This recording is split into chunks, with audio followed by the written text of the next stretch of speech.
Good to see producer Evan make a hat change for today's show. The comments pointing out that we have ditched the Phillies hat.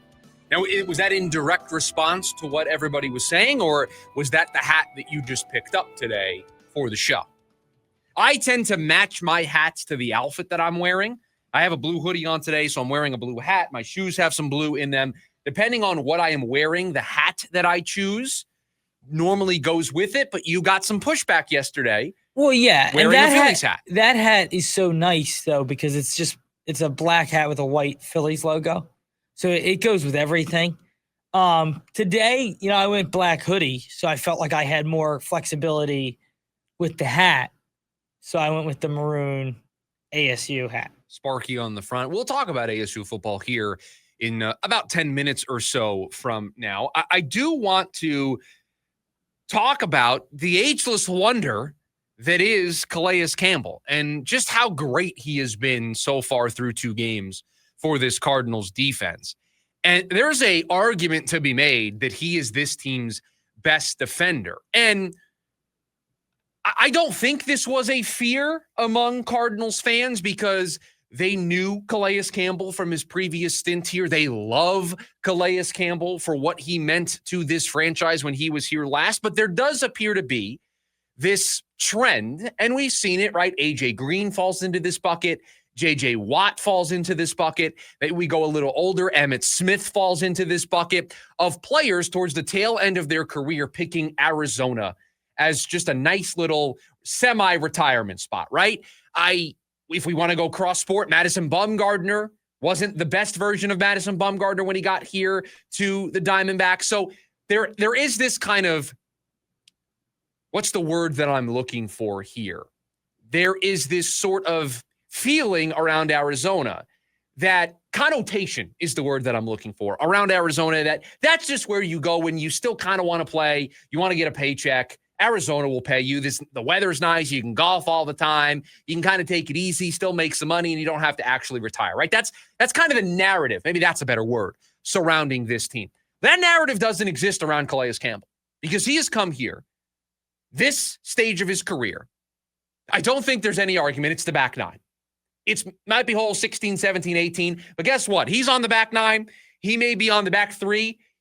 He's still throwing darts. He's still landing it within 10 feet of the hole. We've got to look at birdie. That's how good he has been. He has a 71.6 PFF grade. That ranks 22nd among defensive linemen graded by PFF. They grade 120 of them. He's 22nd. He's top 5 on the Cardinals defense across the board in PFF grade. It's been excellent. He's the only defensive lineman for the Cardinals that grades highly in both pressure percentage on pass rushing downs and run stopping percentage. I saw a chart today that viewed all the interior defensive linemen, Calais Campbell in an island amongst himself compared to Stills and Darius Robinson along that defensive line. Calais Campbell has been an ageless wonder. And he's not only providing the production, but he's providing the leadership.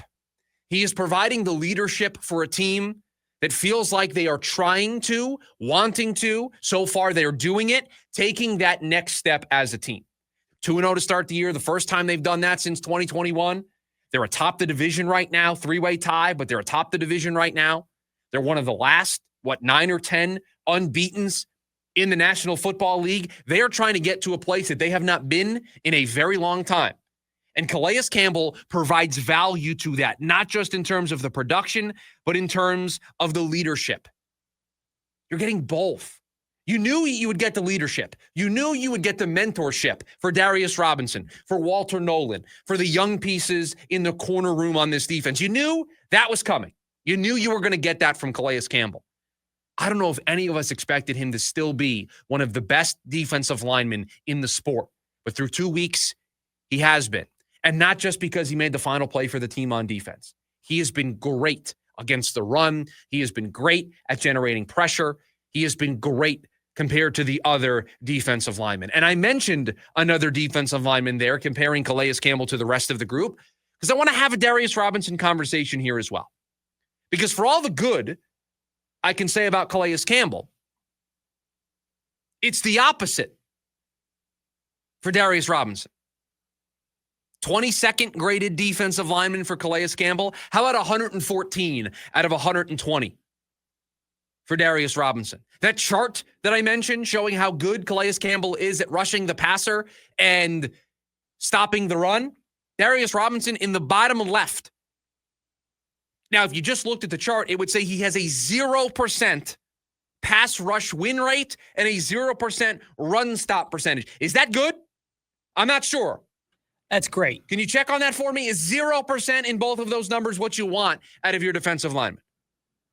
And I don't want to get on Darius Robinson, but this is why missing all that time last year hurts Darius Robinson. Because this is basically an extension of his rookie season. He's basically still a rookie out there. He's basically still learning on the fly, and he's doing so in a year where the Cardinals can't afford to be learning on the fly. The Cardinals need results. The Cardinals need wins. The team needs him. They need him to be better than what those charts are showing. Now, I'm not giving up on Darius Robinson, nor should you.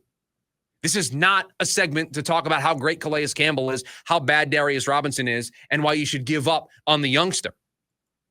But it's just making a note that Darius Robinson is basically still a rookie, and he's playing like it. He's playing like a player still trying to find his footing. And for right now, the Cardinals can afford to go through these growing pains. It is still too early to give up on Darius Robinson as a player. But he's going to need to turn a corner soon.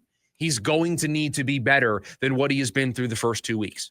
He's going to need to start contributing because at some point the Cardinals are no longer going to be able to afford him to be this bad. Because we're talking about how great Calais Campbell is. Would anybody be surprised if he starts to slip as the season goes on just because of how old he is, just because of the number of snaps that he's playing? It wouldn't shock me if his numbers take a dip. That's when Darius Robinson needs to step up. That's when Walter Nolan needs to step up. And that really is the thing to keep an eye on. Because right now, they're just going to keep running Darius Robinson out there because they don't really have another option. But when Walter Nolan comes back, if we're still having this conversation, if we're still concerned about Darius Robinson, I hate to say it, but based on those numbers, he's a non-factor. He's a nobody out there. If he continues to be a nobody, if he continues to be a non-factor and Walter Nolan is back and healthy, don't be surprised if Walter Nolan starts to gobble up the opportunities that are being given to Darius Robinson. So he has that amount of time until Walter Nolan gets back in the fold for the Cardinals to really turn things around. And we did the math in the offseason. We think it's going to be week 7, week 8 at the earliest for Nolan. So you have time. But once we get to that point, if we are still worrying, we're still looking at charts that showing that Darius Robinson is a non-factor, the Cardinals are going to be left with no other choice. They got to win football games. They want to develop players. They're trying to build something here. But you have to focus on wins and losses. So far, Darius Robinson hasn't hurt this team. They're 2-0. But starting on Sunday, divisional matchups, as this season progresses, they're going to need him to be more. This feels like the first week where they're really going to need him. And especially if Purdy plays. Like, this is the type of game where you're going to need all the bodies you can get up front. You need Darius Robinson to be productive. And I get it. I know he hasn't played much football. And I'm not saying we give up on him. And that's the reason why you don't give up on him, because he hasn't played a ton of football. This is still his rookie season, basically. He hasn't played a full season's worth of games yet. But how late into the season right. can this go before it gets addressed? And that's really, the question. And really right now, because you're 2-0, because it's still early in the season, we can say, give it time. We can say, give him all the opportunities in the world. But as the season gets later and the games, even though they're still 1 out of 17, they start to matter more and more. And if they have an option like Walter Nolan, it's going to become harder and harder to justify him play.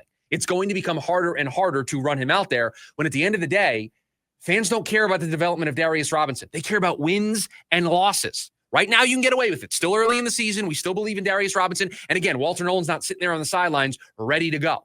So you have built-in excuses for why we can accept these growing pains. But as the season gets later and later, those excuses start to run out, and they just have to start getting the results. Now, if they're winning, that's going to help. Changes everything. It allows this to just fade into the background, and then it just becomes more, did they make a mistake with the pick? But if he's struggling and they're not winning games, then it's just going to become fodder that we're going to always be thinking about.